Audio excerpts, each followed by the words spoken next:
میں یزید کو کچھ نہیں بتاؤں گا، تمہاری کوئی شکایت نہ لگاؤں گا، اور میرے پاس اس وقت تک جتنا مال دنیا ہے میں سارے کا سارا تمہیں دیتا ہوں، لیکن مجھے اس زخمی کو 2 گھونٹ پانی پلانے دو۔ یہ لالچ سن کر عمر سعد نے اجازت دے دی۔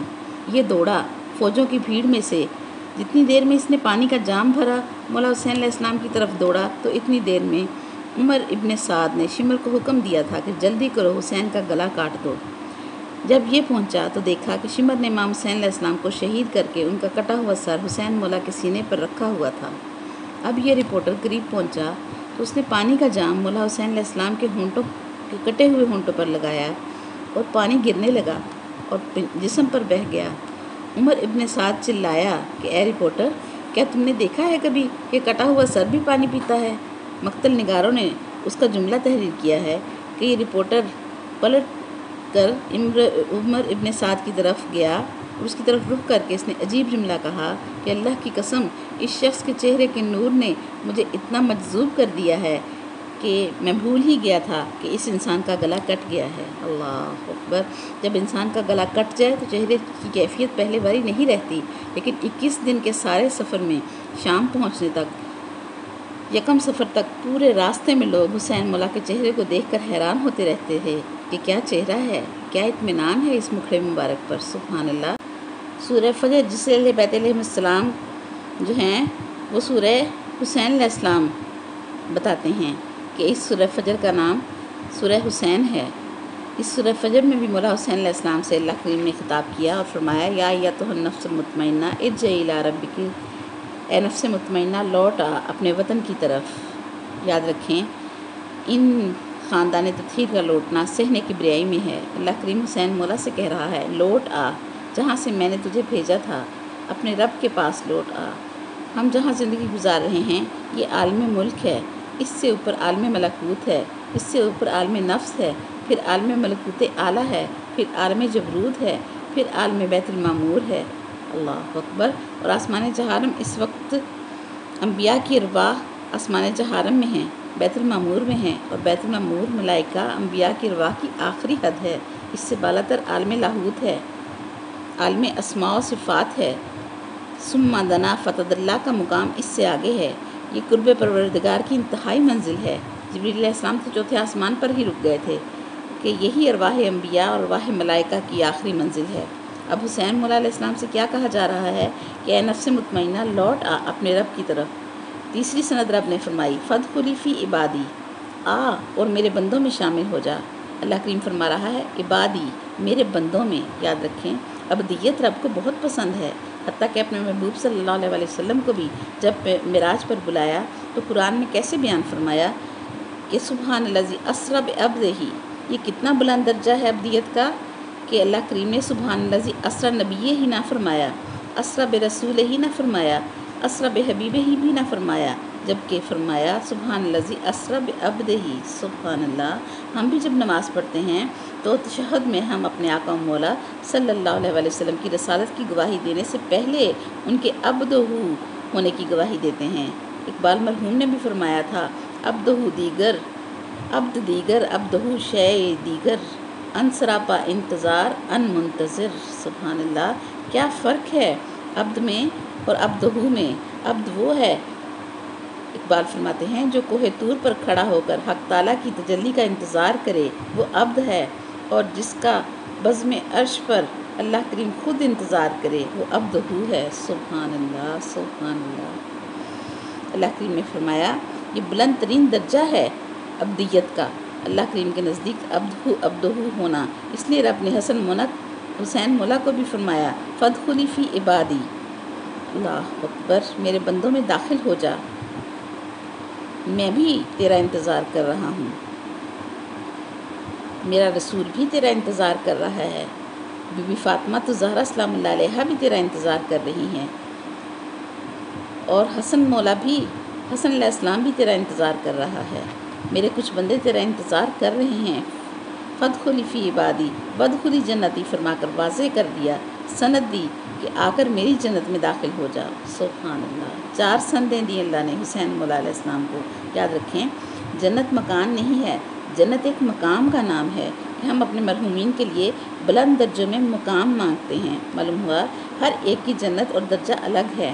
عین ممکن ہے ہم سب کے سب جنتی ہوں، لیکن یہ بھی ممکن ہے کہ ہم کبھی بھی ایک دوسرے کو نہ دیکھ سکیں۔ اور خوشبوئے قرآن کے سامعین اس بات کو غور سے سمجھ لیں کہ ہر انسان کے درجہ جنت کا تعین اس کے علم، عمل، معرفت اور خلوص کی بنیاد پر ہوتا ہے۔ اللہ کریم عادل ہے۔ ایسا نہیں ہے کہ بھیڑ بکریوں کی طرح اللہ تعالیٰ سب کو ایک ہی جگہ بند کر دے اور کہے کہ سب یہاں رہو۔ نہیں، جنت کا درجہ الگ الگ ہے۔ علم پر درجہ ہے، معرفت پر درجہ ہے، عمل اور خلوص پر درجات کی بلندی ملتی ہے۔ اور حدیث پاک ہے، مولا صادق علیہ السلام فرماتے ہیں کہ اہل جنت 70,000 سالوں میں صرف ایک مرتبہ سردار جنت مولا حسین ابن علی کے چہرے کی زیارت کا شرف حاصل کریں گے۔ سبحان اللہ۔ اب سمجھ لیں کہ خود حسین مولا جس جنت میں ہیں وہ جنت الگ ہے، جنت مکان نہیں ہے، جنت ذی مراتب درجوں والا مقام ہے۔ اللہ کریم نے جنت آسمان چہارم پر رکھی ہے، اور حسن مولا کس درجہ جنت میں ہیں؟ راضیۃ مرضیہ پر ہیں۔ اللہ اکبر۔ حسین مولا بھی راضیۃ مرضیہ پر ہیں۔ حسین مولا علیہ السلام عالم لاہوت سے عالم جبروت کی جنت میں تشریف لائیں گے 70,000 سال میں ایک مرتبہ اہل جنت کے لیے۔ معلوم ہوا حسین مولا کی جنت الگ ہے، جہاں اللہ کریم نے حسین مولا کو رکھنا ہے، اور باقی انسانوں کی جنت الگ ہے۔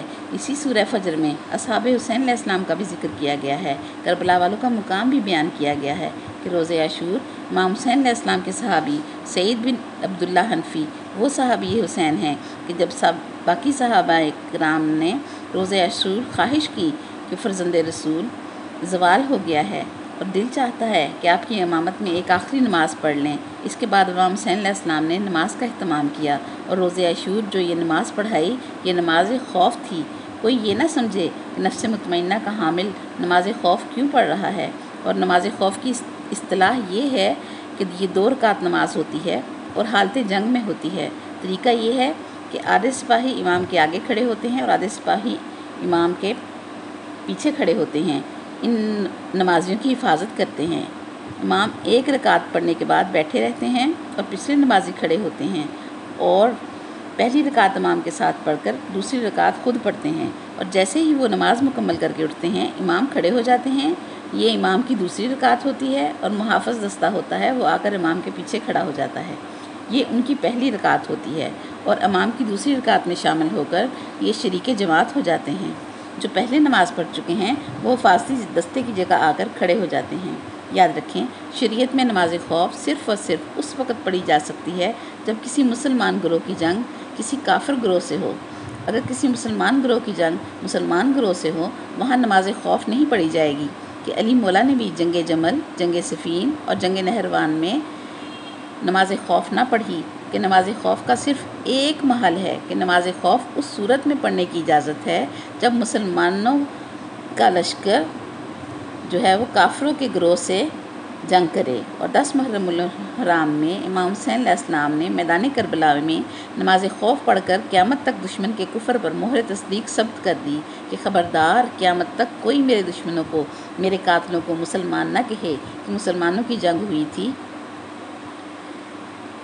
اور مسلمانوں کی جنگ تو کیا، ملا تو 2 شہزادوں کی جنگ کہتا ہے، استغفر اللہ، اور خود کو جہنم کا ایندھن بنا رہا ہے۔ اب امام حسین علیہ السلام نے نماز خوف شروع کی، اور سعید بن عبداللہ حنفی آگے حفاظتی دستہ بن کر کھڑے ہو گئے۔ زہیر ابن کین بھی ان کے ساتھ تھے۔ عمر ابن سعد نے تیر اندازوں سے کہا کہ کوشش کرو کہ حسین مولا نماز مکمل نہ کر پائیں، اور حسین مولا کا کام تمام کر دو۔ ادھر مولا نے نماز شروع کی، ادھر انہوں نے تیر زنی شروع کر دی۔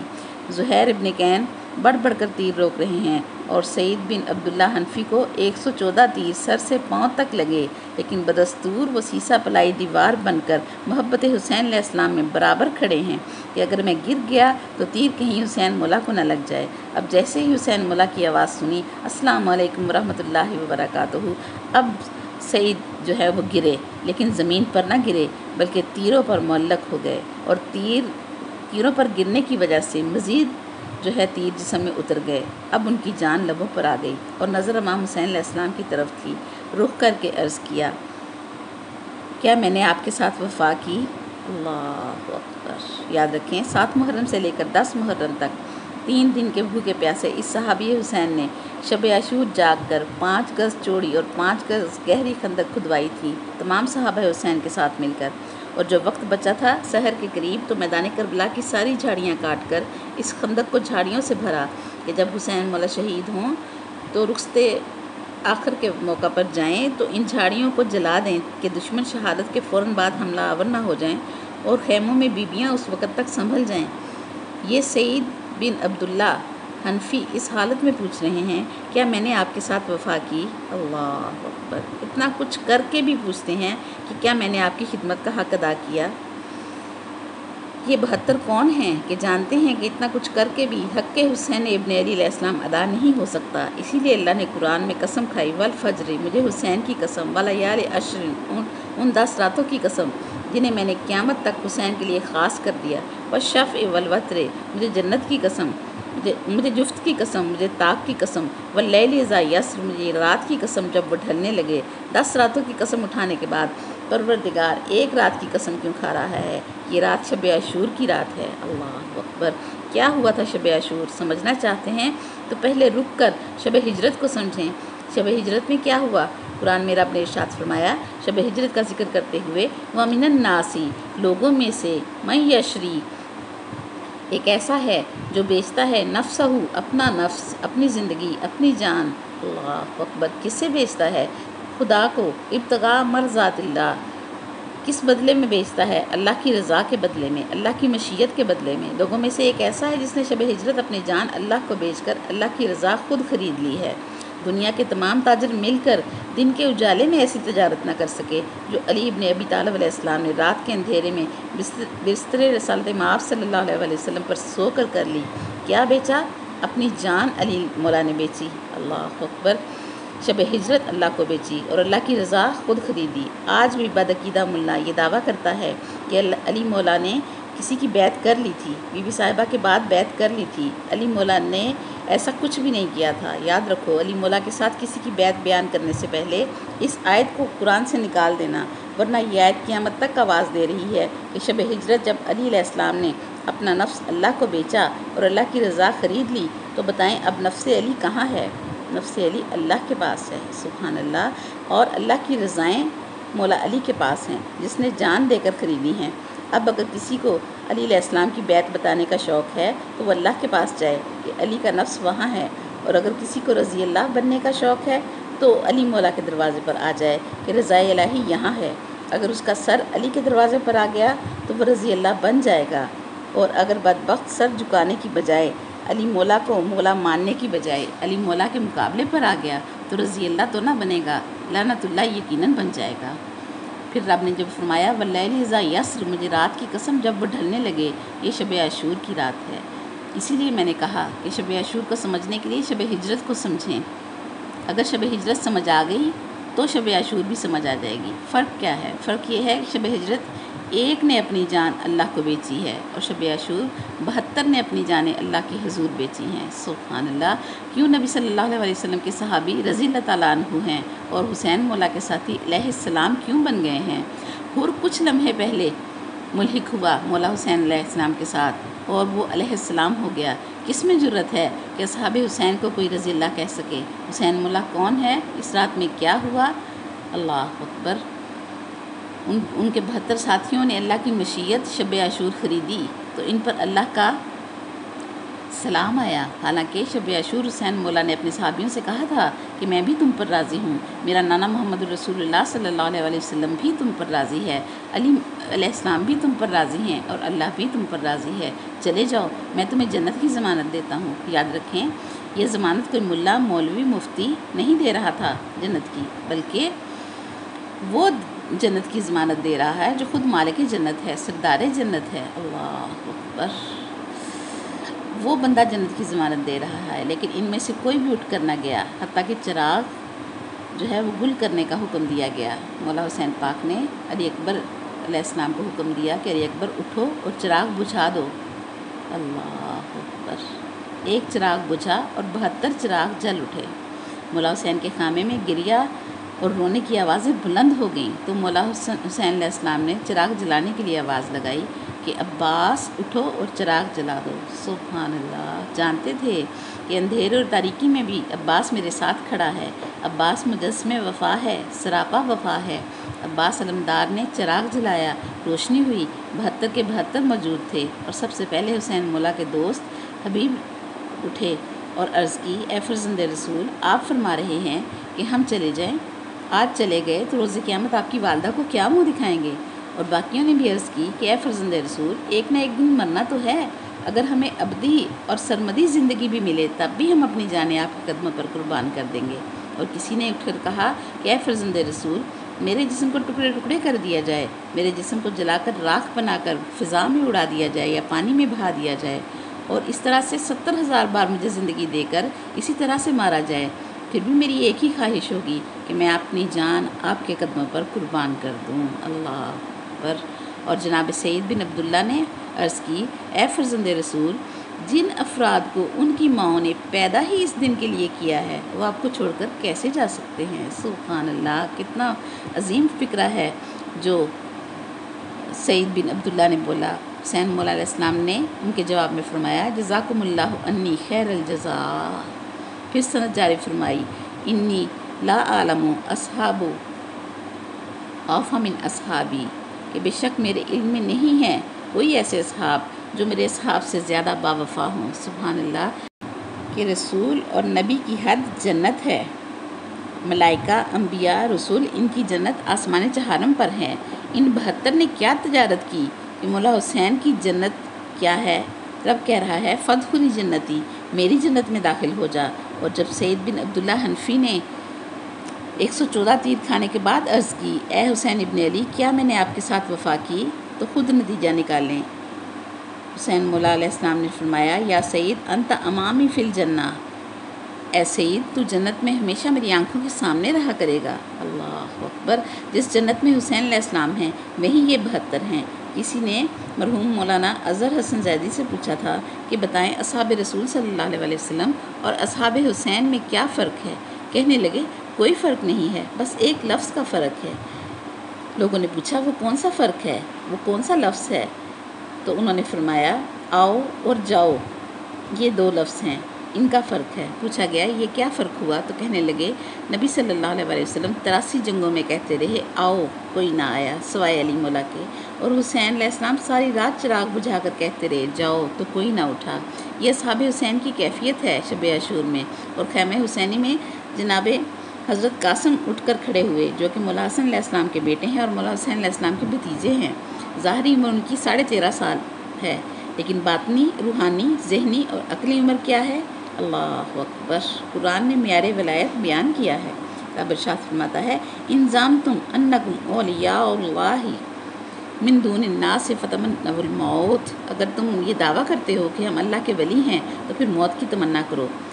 معلوم ہوا معیار ولایت تمنائے موت ہے، تمنائے شہادت قرآن نے معیار ولایت بیان فرمایا ہے۔ تو پھر علی مولا نے نہج البلاغہ میں جو ارشاد فرمایا ہے کہ اللہ کی قسم میں موت سے اتنی محبت کرتا ہوں جتنی ایک چھوٹا بچہ اپنی ماں کے دودھ سے محبت کرتا ہے۔ سبحان اللہ۔ اور جب مولا قاسم نے امام حسین علیہ السلام سے پوچھا کہ کیا میرا نام بھی شہیدوں میں ہے یا نہیں، تو مولا حسین علیہ السلام نے پوچھا، پہلے آپ یہ بتائیں موت آپ کے نزدیک کیا ہے؟